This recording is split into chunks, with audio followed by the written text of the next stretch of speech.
Quarterly, Lamentations, Song of Songs, Ecclesiastes. Lesson 13, Ecclesiastes 11:9 to 12:14. The end of the matter. Throughout his lengthy meditation, the preacher has constantly kept in front of our eyes the reality of death, which comes inevitably and often unexpectedly to all. This is one of the facts of life that makes life in this fallen and broken world frustrating and incomprehensible. That life is short, and we and our loved ones are sometimes snatched away before our time, as we put it, although of course nothing happens before God's time, as Ecclesiastes 3 showed us. Yet the preacher's final thought is to point out that the alternative to an early death is not much better. Growing old is not for sissies, as the modern proverb puts it. The last verses of the book are not by the preacher himself, but are a mini commentary commending his work and summarizing its main point. Lest there be any doubt, and several commentators have indeed doubted it, the words of the preacher are wise words of truth given by God. Chapter 12, verses 9 through 12. The main point of the book, after wrestling with the hardest questions of life, is that we should fear God and keep His commandments, in the light of the certainty of a future judgment. Chapter 12, verses 13 to 14.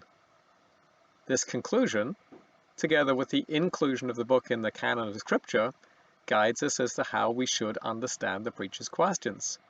These are not the words of a skeptic, but a faithful and insightful believer.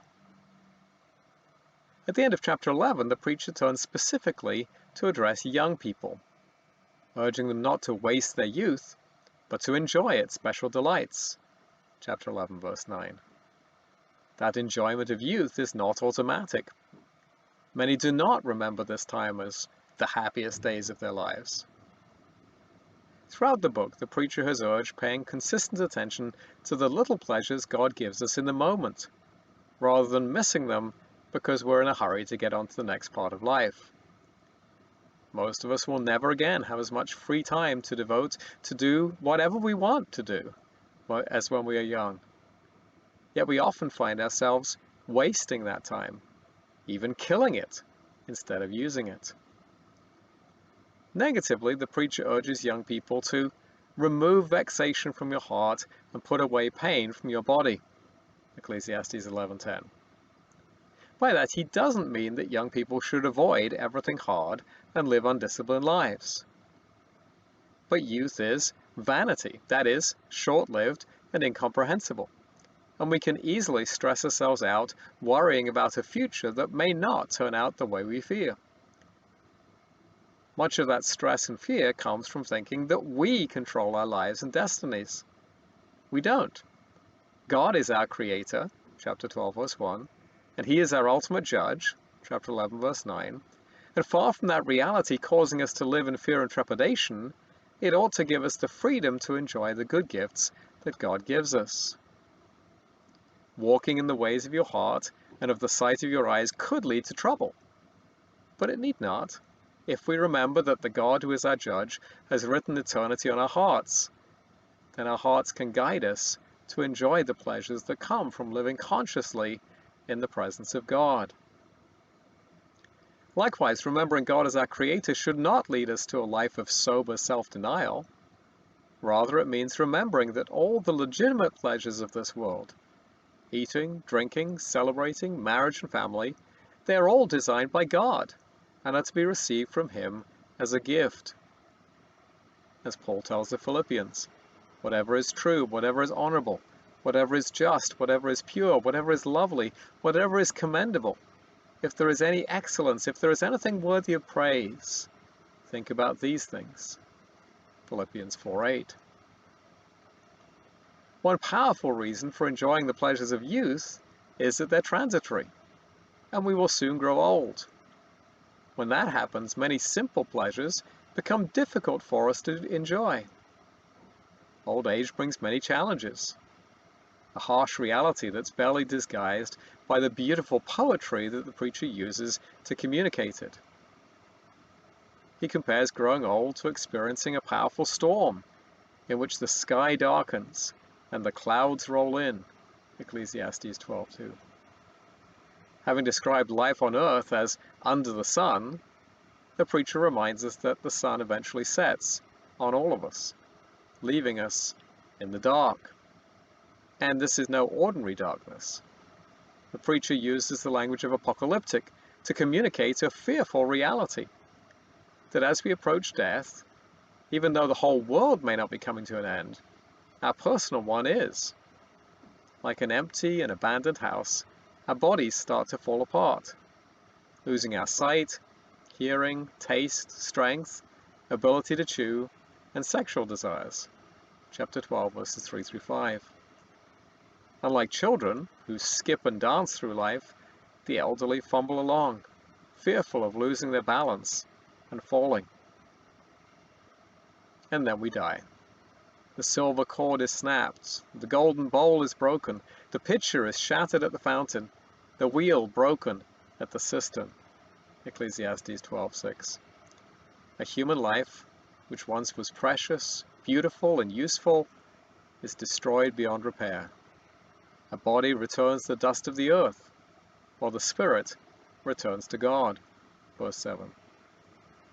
Alert readers will remember that the preacher posed the final destination of the human spirit as a who knows question in chapter 3, verse 21. What reason was unable to discern there, here is affirmed by faith. Yet the element of mystery remains the end. This is not an adequate conclusion to the human story. It remains not merely vanity, but vanity of vanities, chapter 12, verse 8. The preacher knows there must be more to the story of what God is up to in this world than merely regathering the spirits of his people to himself while leaving their bodies to rot. But the answers to his questions are not to be found until the New Testament. See 1 Corinthians 15. And even then they're partial and incomplete, a mystery. 1 Corinthians 15:51. These realities of old age and death that will come to us all are intended for our reflection. If they simply depress us, we've missed the whole point, which is to enjoy whatever good we have in the present, especially while we're young. Yet these thoughts should also cause us to remember our Creator, chapter 12, verse 1, however young or old we are. Remember in Hebrew means more than giving a fleeting thought to something. Rather, it means living life in a way that takes account of that reality.